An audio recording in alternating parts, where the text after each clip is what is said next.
You think the bed is where everything happens, where the tension builds, where the outcome is decided, where success or failure is measured.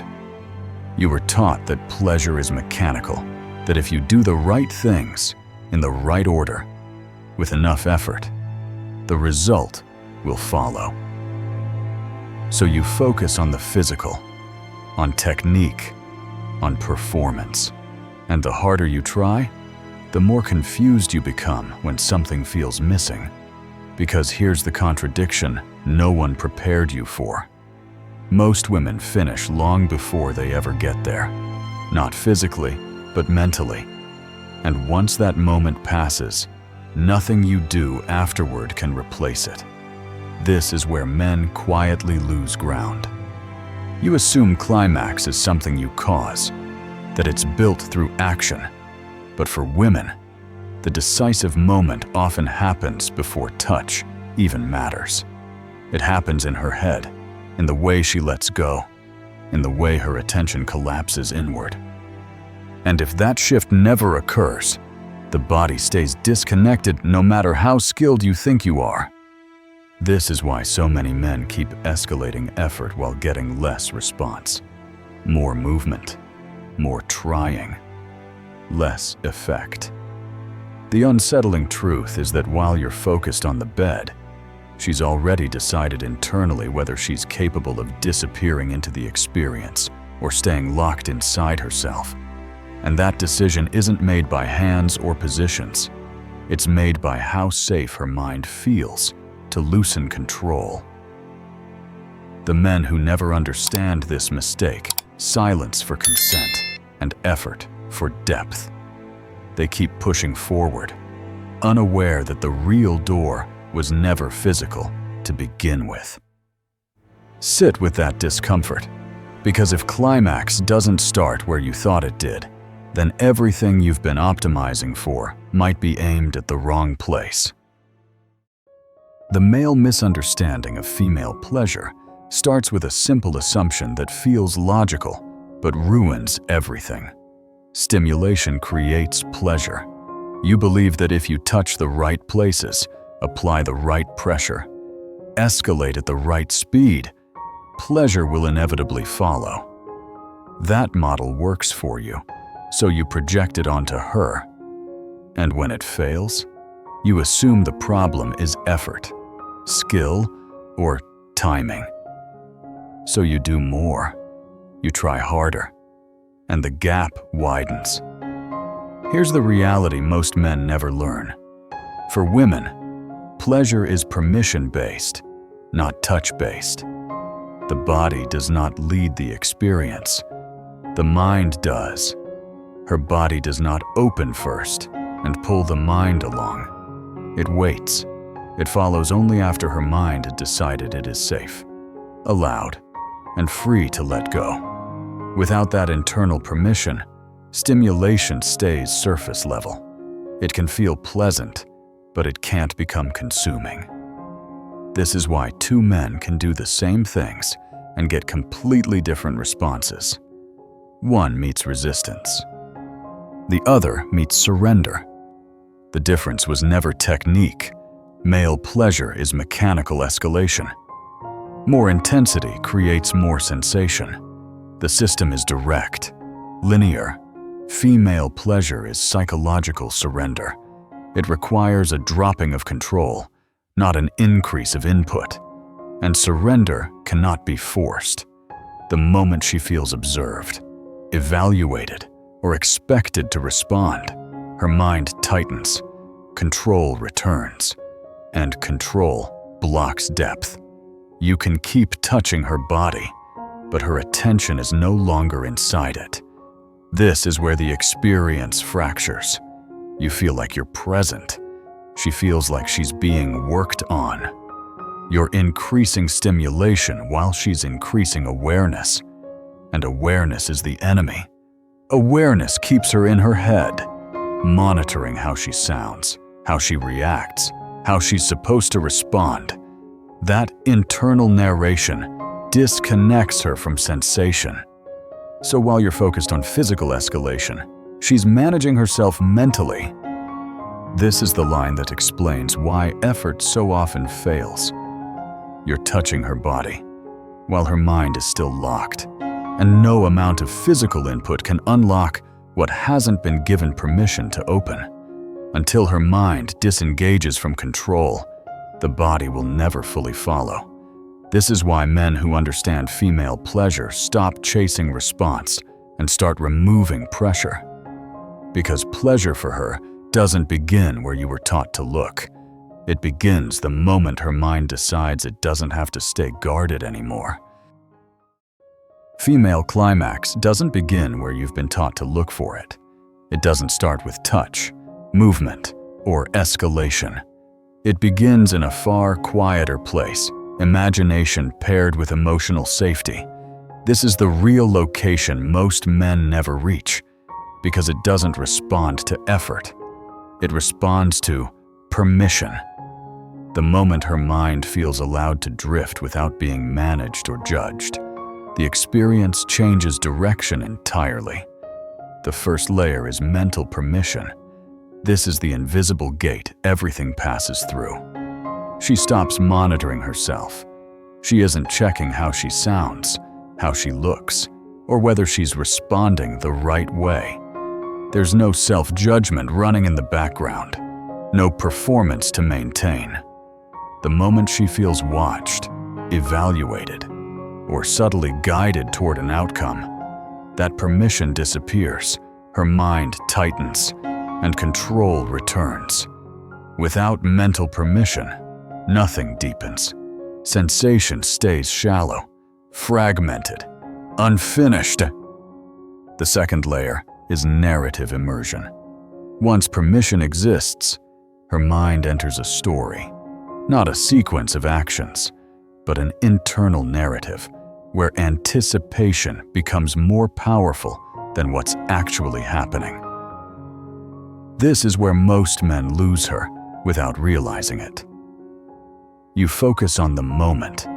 She's inside a continuum. Past impressions, present sensation, and imagined next moments blend together.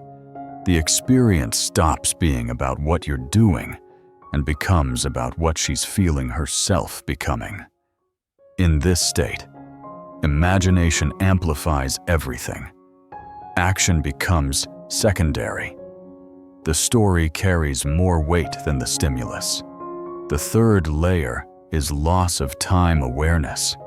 This is where climax becomes possible, regardless of physical input.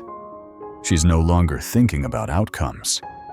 There's no internal clock, no after, no goal, only sensation and internal imagery unfolding without interruption.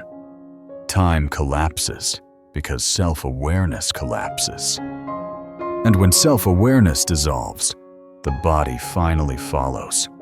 Not because it was pushed there, but because nothing is holding it back anymore. This is the insight that cuts through every misunderstanding men have about female pleasure. If her mind isn't there, her body can't follow. You can stimulate endlessly, but without imagination and emotional safety, you're working on the surface of a locked system. When the mind opens first, the body responds naturally. When it doesn't, nothing you add will compensate. This is why the most decisive part of the experience happens before anything physical matters, and why the men who understand this stop chasing response and start creating the conditions that allow her mind to disappear on its own. The bed often fails her, not because something is missing, but because too much attention is placed on it. The moment the experience becomes centered on performance, her mind shifts positions. She stops being inside sensation and starts watching it happen. Physical focus increases self-awareness, and self-awareness is the fastest way to shut everything down. What was supposed to feel immersive becomes something she's monitoring from the outside. This is where male effort turns against itself. You concentrate on doing things correctly, on timing, on reading reactions, on adjusting in real time. Every adjustment communicates observation. Every check-in pulls her attention upward. Instead of sinking deeper, she becomes alert. Instead of letting go, she starts tracking. Performance turns her into an observer, and observation kills sensation. The body doesn't respond to being watched. It responds to being forgotten. From her side, the shift is subtle but decisive. The moment she feels the experience is being managed, she begins managing herself in return. She wonders how she's responding, whether she's giving enough back, whether she's supposed to feel something more. That internal dialogue creates distance between her and her body. Sensation fragments. The flow breaks. Nothing is wrong on the surface, but depth is gone. And once depth disappears, no amount of escalation can bring it back. This is why the bed, ironically, often becomes the worst place to access what she's capable of feeling. The setting invites expectation. Expectation invites performance. Performance invites awareness. Awareness blocks surrender. You assume proximity guarantees intimacy, but for her, proximity without psychological safety creates pressure, and pressure pulls her out of the moment faster than anything else. Men misinterpret this collapse as a technical failure. They think something needs to be added, intensified, corrected. But what's actually needed is subtraction, less focus, less monitoring, less urgency to make something happen, because the harder you try to force an outcome, the more she retreats internally. Not to reject you, but to protect her ability to stay regulated. This is the line that explains why effort so often backfires. The more you try to make it happen, the more she leaves the moment. She doesn't leave physically, she leaves mentally. And once her mind steps out, the body follows it into numbness or neutrality. The bed didn't fail because it lacked stimulation. It failed because it became the center of attention. Until you understand that surrender requires forgetting, not doing, you'll keep working where the door is already closed, wondering why nothing deeper ever opens. What most men never see is that while you're focused on what's happening externally, she's amplifying everything internally. There's a loop running beneath the surface that has very little to do with mechanics and everything to do with synthesis. Sensation enters her body, but it's completed in her mind. Memory, imagination, and emotion blend together into a private current that deepens the experience far beyond what touch alone can do. This process is silent, invisible, and often misunderstood, especially by men who assume that if her attention drifts inward, something is wrong. This is where fantasy enters, and it's important to dismantle the fear around that word. Fantasy is not a sign of dissatisfaction. It's not an escape from you. It's an enhancement layer.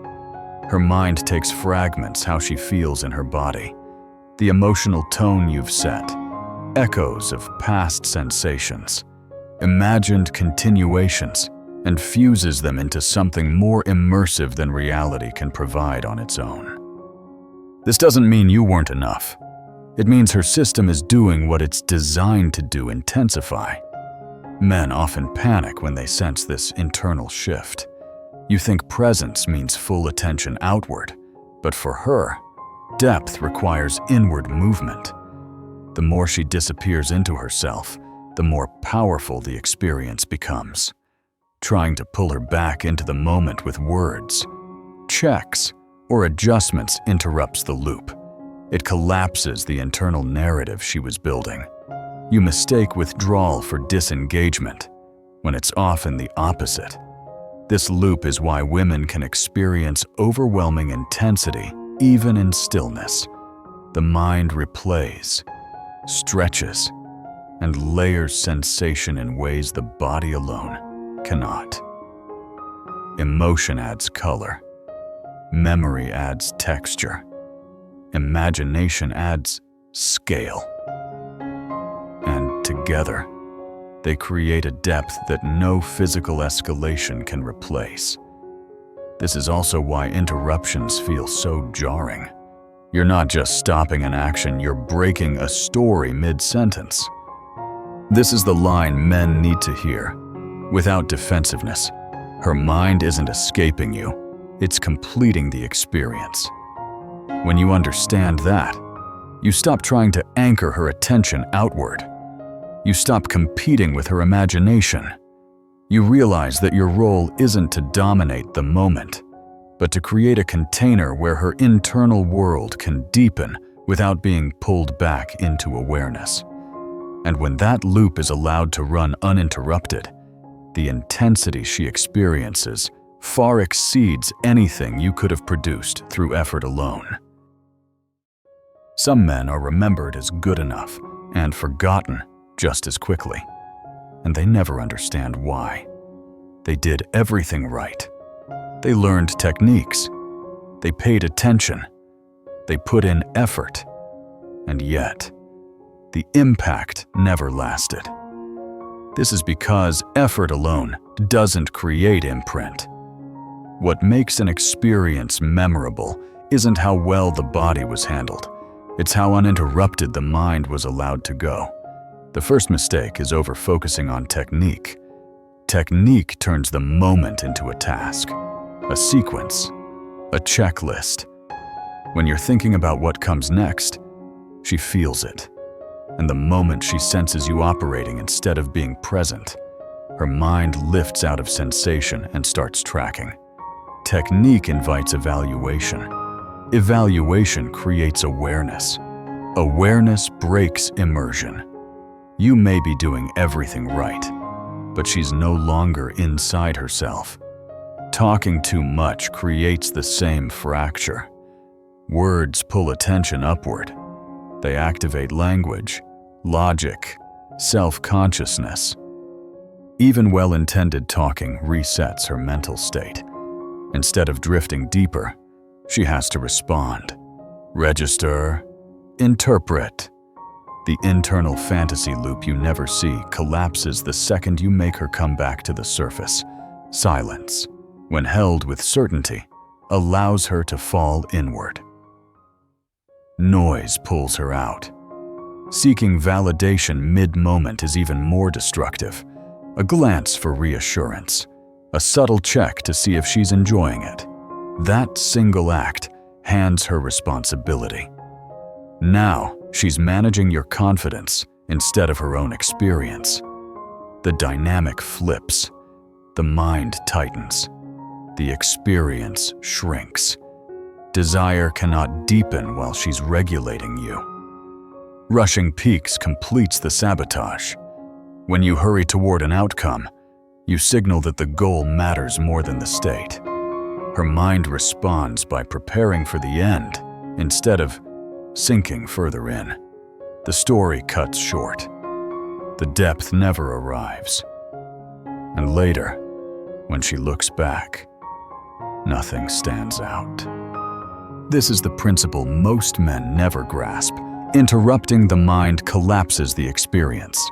That's why the anchor line cuts so cleanly. You're working on her body while resetting her mind. And every reset erases the very thing that could have made you unforgettable. If you want to trigger what most men never reach, the first shift is abandoning the idea of finishing her. Finishing implies an endpoint, a task to complete, a result to produce. And the moment her mind senses an endpoint, it prepares to surface. Presence turns into anticipation of the end. Control returns. Instead of deepening, the experience starts closing. So the reframe is not about doing less, it's about leading her inward rather than forward. Leading inward begins with pacing. Slow pacing isn't hesitation, It's command over time. When nothing is rushed, her nervous system stops bracing. There's no pressure to respond, no need to keep up, no sense that something is expected next. Slowness stretches sensation instead of stacking it. It allows her internal world to expand without interruption, and expansion is what pulls her mind away from monitoring and into immersion. Fewer words deepen this effect. Words pull her back into language, meaning, and response. Certainty doesn't need narration. When you speak less, but remain grounded, silence becomes an invitation instead of a void. That silence gives her imagination space to take over. The less you fill the moment, the more her internal narrative intensifies. And that narrative is where depth lives. Letting silence stretch is uncomfortable for men because it feels like inactivity. But for her mind, silence is where intensity compounds. It removes reference points. Without constant cues, she stops tracking time and reaction. She drifts, and the drifting is the doorway. The mind loosens its grip when nothing is pulling it back to the surface. Ending moments unfinished is the final key most men resist. Unfinished moments keep the internal loop alive. Resolution collapses tension. Completion brings relief. Relief ends desire. When you allow moments to remain open, her mind continues the experience long after physical action pauses. The story doesn't close, it deepens privately. This is why the line matters, and why it feels dangerous when you finally understand it. The goal isn't stimulation, it's disappearance. Not hers alone, but yours as well. The less you impose yourself on the moment, the more room her mind has to let go completely. The final truth about female pleasure is the one that quietly rewrites your identity as a man, once you accept it. Most women don't climax from what happens. They climax from who they become mentally while it's happening. That shift is subtle, internal, and invisible from the outside, but it's the only part that actually lasts. The body reacts in the moment. The mind decides whether the experience mattered. This is why so many encounters fade the moment they end. Nothing inside her changed. She stayed self-aware, regulated, contained. The sensations passed through her, but they didn't reorganize her internal state. And when nothing inside shifts, nothing imprints. Pleasure happened, but it didn't land. Contrast that with the experiences she remembers without effort. The ones that linger. Those moments weren't defined by action. They were defined by transformation. She became quieter inside herself, less guarded, less divided between thinking and feeling.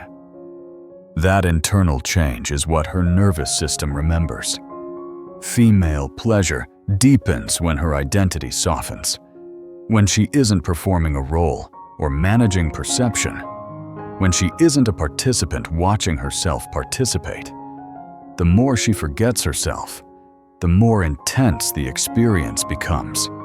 And forgetting herself has nothing to do with technique. It has everything to do with safety, pacing, silence, and emotional permission.